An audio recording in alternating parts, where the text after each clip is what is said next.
Student, this is your part 4 SST class 8 history chapter 5 When people rebel 1857 and after।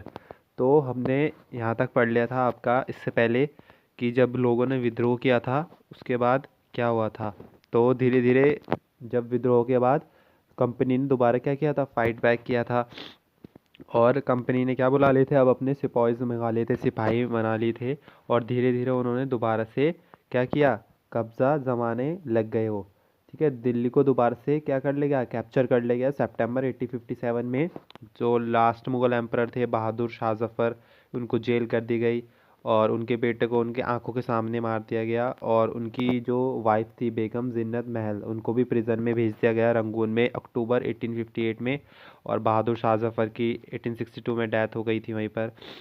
और the recapture, ठीक है, तो जो rebellion था इसमें लोग अभी भी क्या कर रहे थे, बैटल कर रहे थे। पर जो मैसिव फोर्स थी, इंग्लिश ब्रिटिशर्स की मैसिव फोर्स थी, उनके सामने वो टिक नहीं पाए ज़्यादा। तो मार्च में क्या हुआ, लखनऊ में 1858 में रानी लक्ष्मीबाई की भी डेथ हो गई जून 1858 में।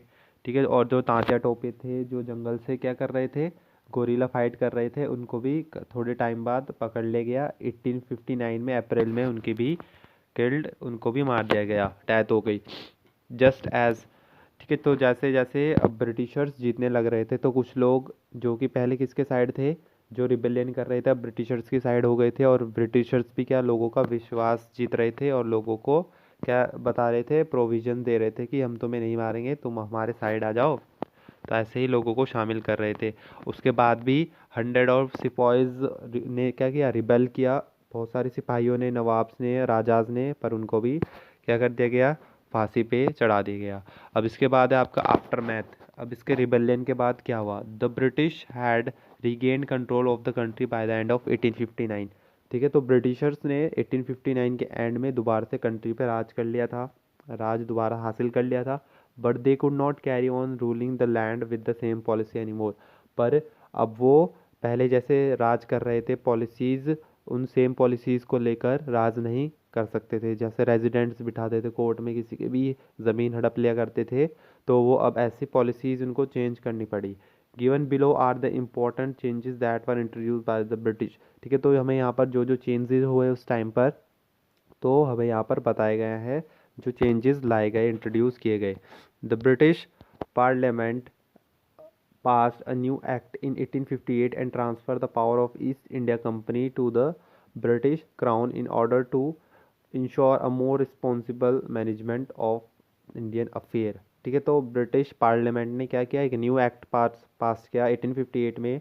और जो ईस्ट इंडिया कंपनी की पावर थी तो उसको किसको ट्रांसफ़र कर दिया, ब्रिटिश क्राउन। मीन्स जैसे कि मैंने आपको बताया था कि जो ईस्ट इंडिया कंपनी थी, ईस्ट इंडिया कंपनी के कब तक राज कर रही थी, 1857 से, है ना। तो ये क्या था, एक कंपनी आई थी जो कि इंडिया पे ट्रेडिंग करने आई थी, पर अब क्या कर लिया था इन्होंने, राज कर लिया था, है ना। किस लिए राज कर लिया था, क्योंकि जो ब्रिटिश गवर्नमेंट थी इनको बहुत सपोर्ट करती थी। ठीक है, ब्रिटिश गवर्नमेंट बहुत सपोर्ट करती थी।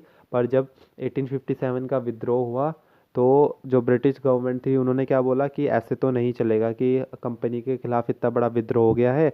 तो ब्रिटिश गवर्नमेंट अब क्या आई, खुद सामने आई। मीन्स अब जो ब्रिटिश क्वीन थी, अब क्वीन क्वीन खुद क्या यहाँ पर राज करने के लिए आई। मीन्स जो अब सारा रिस्पॉन्सिबल मैनेजमेंट होगा अफेयर्स का, वो कौन हैंडल करेगा, मेन ब्रिटिश गवर्नमेंट। जो मेन ब्रिटिश गवर्नमेंट थी, जो क्वीन थी, वो अब हैंडल करेंगी। A number a number of British cabinet was appointed Secretary of State of India and made responsible for all matter related to the governance of India. He was given a council to advise him called the Indian Council। ठीक है, तो जैसे कि अब देखिए cabinet क्या होता है, जैसे कि प्राइम मिनिस्टर होता है इंडिया का, है ना। उसके नीचे बहुत सारे और भी मिनिस्टर क्या करते हैं, काम करते हैं। जैसे home minister, education minister, finance minister और स्पोर्ट्स मिनिस्टर, ऐसे करके आपके बहुत सारे मिनिस्टर्स होते हैं किसके अंदर, पार्लियामेंट के जो गवर्नमेंट होती है, तो इन सबको बन के कैबिनेट बनता है। तो ऐसे ही ब्रिटिश जो गवर्नमेंट थी, जो क्वीन थी, उन्होंने क्या बनाई, ब्रिटिश कैबिनेट बनाई, है ना। और उनमें से एक को क्या चुना गया, सेक्रेटरी ऑफ इंडिया, जो कि सारे रिस्पॉन्सिबल जो भी मैटर्स होंगे इंडिया के, उसके लिए क्या होगा, रिस्पॉन्सिबल होगा। मीन्स यहाँ पर देखिए, जैसे कि यहाँ पर अब ब्रिटिश कैबिनेट हुई, ठीक है, तो ब्रिटिश कैबिनेट, तो इसके अंदर क्या थे, बहुत सारे सेक्रेटरी थे, है ना। तो अब जो जैसे कि ये सेक्रेटरी है, ये तो इंडिया का सेक्रेटरी अलग चुना गया, ठीक है। तो जो इंडिया का सेक्रेटरी था, अब उसके पास वो क्या था, रिस्पॉन्सिबल था जो कुछ भी इंडिया में हो रहा है, तो जो कुछ भी इंडिया में हो रहा है वो उसके अंडर था। और उसको क्या दे दी गई, council, he was given a council to advise him, called the Indian council. अब जो सेक्रेटरी चुना था इंडिया के लिए, उसको भी क्या दे दिए गए, बहुत सारे लोग दे दिए गए जो उसके लिए काम करेंगे, ठीक है, जो कि उनके साथ मिलकर काम करेंगे सेक्रेटरी के अंदर। और ये सेक्रेटरी इंडिया का मतलब इंडिया के ऊपर पूरा ध्यान रखेगा कि आप वहाँ पर चीज़ हो रही रिपोर्ट, और ठीक है, और इसके अंडर लोग काम करेंगे। The governor general of India was given the title of viceroy, that is a personal representative of the crown. तो जो गवर्नमेंट जनरल होता था, जो ब्रिटिशर्स का क्या होता था, वो आदमी होता था जो कि इंडिया में रहता था, और जो भी काम होता था वो ब्रिटिशर्स को क्या करता था, इन्फॉर्म करता था, ठीक है। तो गवर्नर जनरल कौन था, ब्रिटिशर्स का एक मेन आदमी होता था जो कि रिपोर्ट करता था ब्रिटिश गवर्नमेंट को। तो अब उसका टाइटल क्या कर दिया गया था, वाइसरॉय, अब उसको वाइसरॉय के नाम से टाइटल दे दिया गया था। तो ये क्या था, personal representative of the crown. Personally representative मतलब जो भी यहाँ पर इंडिया में काम हो रहा है, तो ये पर्सनल रिप्रेजेंटेटिव किसको इन्फॉर्म करता था, क्राउन को, ठीक है। रिप्रेजेंटेटिव ऑफ क्राउन मीन्स जो ब्रिटिश के क्वीन है, किंग है, उनको सीधा ये रिपोर्ट किया करते थे। तो ये जो वाइस रॉय थे, तो ये पर्सनली रिपोर्ट करते थे जितनी भी बातें होती थी इंडिया की ब्रिटिश गवर्नमेंट को। अब सेकंड यहाँ पर पॉइंट है, देखिए, all the ruling chiefs of the country were assured that their territory would never be annexed in future, ठीक है। तो रूलिंग चीफ्स थे कंट्री में, मीन जो इंडिया में पहले से राज कर रहे थे राजा, उनको ये भरोसा दिलाया गया कि उनकी अब ज़मीनें नहीं ली जाएगी फ्यूचर में। They were allowed to pass on their kingdom to their heirs, means राजा के बाद उनकी जो सत्ता होगी वो अब अपने जो आने वाला प्रिंस है राजा, उसको अपनी जो जो उनका वारिस होगा, तो उनको ही अब राजा बनाया जाएगा, उनके किंगडम नहीं छीना जाएगा, चाहे वो उनका असली बेटा हो या फिर अडॉप्टेड सन हो। However they were made to acknowledge the British queen as a sovereign paramount. पर देखिए इसमें क्या था, सोवर्जिन पैरामाउंट मीन्स उन्होंने राजा को क्या बोला कि भले ही आप क्या हैं, किंग है कंट्री के, किंग है राज्य के, पर आपको क्या मानना होगा कि जो ब्रिटिश क्वीन है वो आपसे ऊपर है, कि जो ब्रिटिश है वो क्या करेगी यहाँ पर, गवर्न करेगी। तो जो राजा थे उन्होंने ये मान लिया कि ब्रिटिश क्वीन जो है हमसे ऊपर हैं। और अब देखिए थर्ड जो है इसमें, it was decided that proportion of Indian soldier in the army would be reduced to the number of European soldier। अब पहले क्या था, जो इंडियन आर्मी थी उसमें क्या था, जो इंडियन सोल्जर्स वो थे ज़्यादा थे इंडियन सोल्जर, और यूरोपियन सोल्जर कम थे। तो अब जो ब्रिटिश सरकार थी उन्होंने क्या बोला कि जो यूरोपियन सोल्जर्स हैं उनकी नंबर क्या होंगे, इंक्रीज होंगे। और जो सोल्जर जो अवध के लोगों को पहले क्या बनाया जाता था, जो अवध, बिहार, सेंट्रल इंडिया के और साउथ इंडिया से अब सोल्जर्स नहीं बनाए जाएंगे। और ज़्यादा से ज़्यादा सोल्जर कहाँ से रिक्रूट किया जाएंगे, भर्ती किया जाएगा, गुरखाज हो गए, सिख्स हो गए, पठान्स हो गए। अब था fourth point, the land and property of Muslim one confiscated on a large scale and they were treated as suspicion in hospitality, ठीक है। जो ब्रिटिश सरकार थी उन्होंने क्या माना कि जो रिबेलियन हुआ है किसके कारण हुआ है, मुस्लिम्स के कारण हुआ है, तो उनकी जो ज़मीनें थी वो बड़े स्केल पे हड़प ली गई और उनको शक की नज़र से देखा जाने लग गया, क्योंकि जो ब्रिटिशर्स थे उन्होंने बिलीव किया that they were responsible for the rebellion. अब था इसके बाद, the British decided to respect the customary religious and social practice of the people in India, ठीक है। तो ब्रिटिश ने डिसाइड किया कि वो क्या रिस्पेक्ट करेंगे, मीन्स जो इंडिया में लोग हैं उनका जो धर्म है और जो उनके रीति रिवाज हैं उनको पालन करने देंगे, उनके ऊपर कोई रोक टोक नहीं लगाई जाएगी।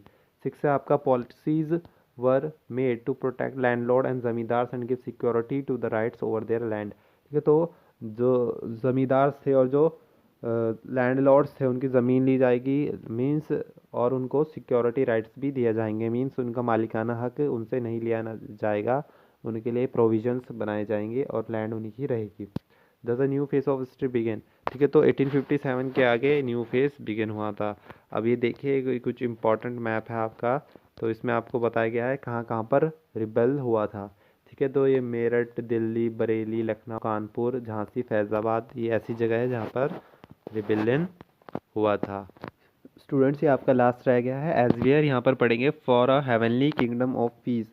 तो जैसे कि इंडिया में क्या हो रहा था जब रिवोल्ट हो रहा था 1857 में, a popular uprising of ragging in southern parts of China. ठीक है, तो वहाँ पर चाइना में भी क्या हुआ, एक रिबेलियन हुआ, विद्रोह हुआ। कब स्टार्ट हुआ है 1850 में, और ये कब तक सप्रेस हुआ, कब दबाया गया फिर इसको 1860s में। तो जो होंग जियोंग थे, होंग जियाक्वान थे, तो इनके साथ जो थाउजेंड ऑफ लेबर्स थे, गरीब लोग थे, जो होंग जियोंग ने अपने साथ शामिल किए और किसके लिए फाइट किया, rebellion for a heavenly kingdom of great peace, मतलब ऐसा किंगडम जहाँ पर क्या हो, पीस हो। This was known as the Taiping rebellion, और इसको टेपिंग रिबेलियन के नाम से जाना गया। जो होंग जियोन थे, ठीक है, तो वो क्रिश्चियनिटी में कन्वर्ट हो गए थे, और किसके खिलाफ थे, वो जो ट्रेडिशनल जो भी प्रैक्टिस की जाती है वहाँ पर चाइना में, मतलब वहाँ पे लोग किसमें कॉन्फ्यूशियनिज्म और बुद्धिज्म। ठीक है, तो उन्होंने क्या बोला कि कॉन्फ्यूशनिज्म और बुद्धिज्म में लोग नहीं जाने चाहिए और क्रिश्चियनिटी में लोग रहने चाहिए।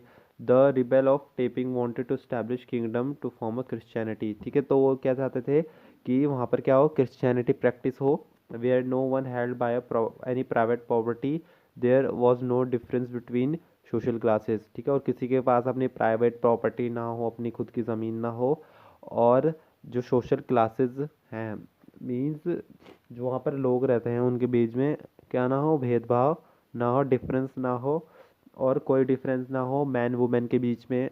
ठीक है, आदमी और औरत के बीच में कोई डिफरेंस ना हो, और जहाँ पर जो कंजप्शन मीन्स जो लेते हैं क्या, गांजा, अफीम, दारू वगैरह और जुआ वगैरह ऐसी एक्टिविटी, गुलामी, ये सब ना हो, तो वो यही चाहते थे।